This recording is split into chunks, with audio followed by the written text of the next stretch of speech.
All right, good morning. Day 10, 20 more days to go, 30-day challenge.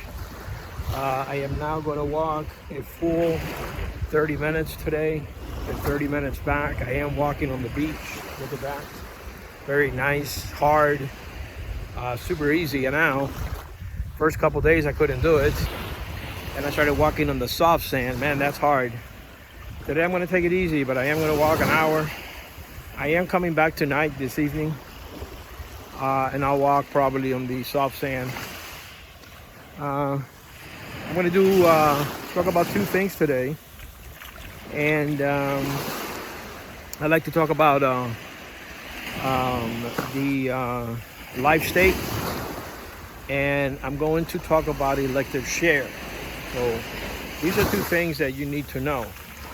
Now, the life state for the pre-sales and the brokers, you both need to know it. There's no question about it, you need to know it. For the elective share, pre-sales needs to know it, not brokers. I don't think you're going to see it on your test. I really don't.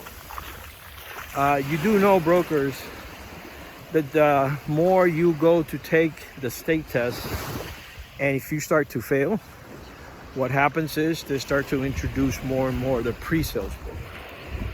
That's why we tell you to make sure you know the law chapter. But let's hope that's not you. But it does happen. You got to keep that in mind. It does go from one to the other. All right, so what's a life state? A life state is when you give someone a property for the duration of their lives. That's it. So let's just say it like this. I have a property, and I give it to my mom. I give her a life state. She could do whatever she wants with it. It's actually her house. She could sell it, refinance it, remodel it, rent it out. Now, can I put provisions? Yes, I can.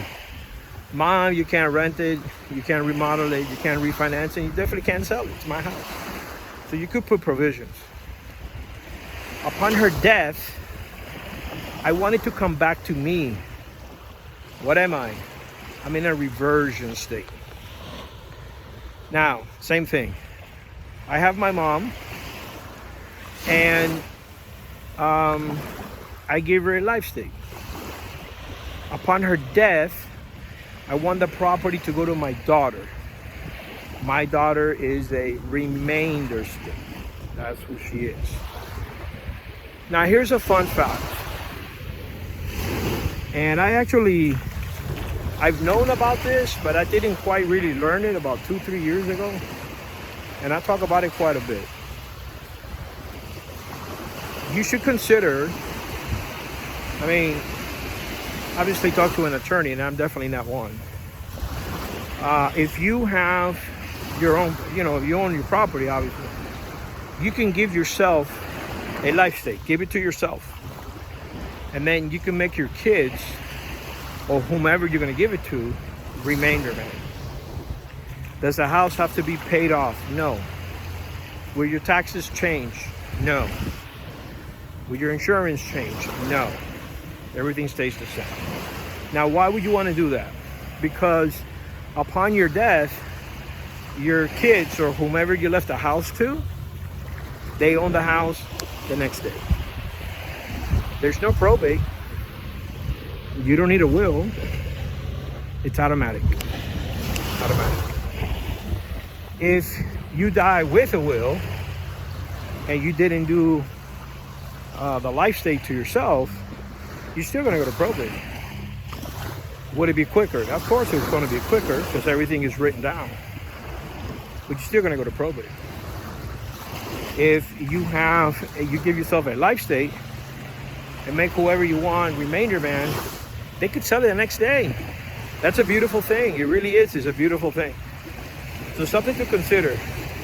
By the way, I don't know the actual name of that, but I do know the nickname, and it's called a Lady Bird Deed. Lady Bird Deed. This idea came up with Eisenhower's wife, I believe. I could be wrong. One of the first ladies. And it's called a Lady Bird because she loved birds. That's it. She came up with the idea, and it's nicknamed the Lady Bird deed. That's not the real name, but I'm sure if you talk to an attorney, they'll know exactly what you're talking about. Elective share. Elective share is something that a spouse can do. And what is this? Let's say your husband or wife, because it could be either or, passes away and they had investment properties. Now, we're not talking about properties that they own together. No, we're not talking about their homestead property. No, we're not talking about properties on the entireties, husband and wife. No, I'm talking about an investment property, a property that was owned by the husband or wife prior to the marriage, or maybe they inherited during the marriage, which means it's an investment property, and that property is only under their name. In other words, it doesn't have the spouse's name. So let's just make it the husband. Husband passes away, and there's a will. In that will, he leaves the investment property, that's the only one, to someone other than the wife. Now, obviously, the wife's pissed, undoubtedly so. So what can she do?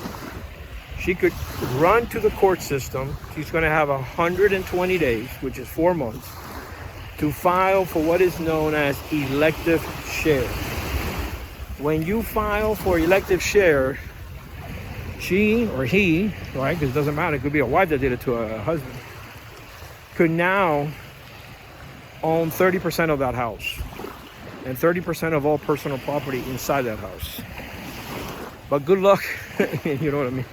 Good luck getting along with the other owner that owns 70%, you know, the mistress. You got that problem to deal with. Anyway, day 10. Name's Rick Suarez. I'm the creator of the Nutty Professor.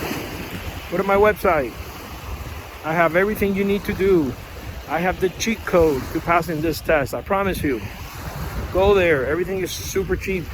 I made it so. I'm here to help you. I'm here to help you. Believe me. I'm not here to rip anybody off. Just go there. You're going to find an enormous amount of stuff to help you pass. And there's also courses on how the business actually should be worked. All right. Till next time. Take care.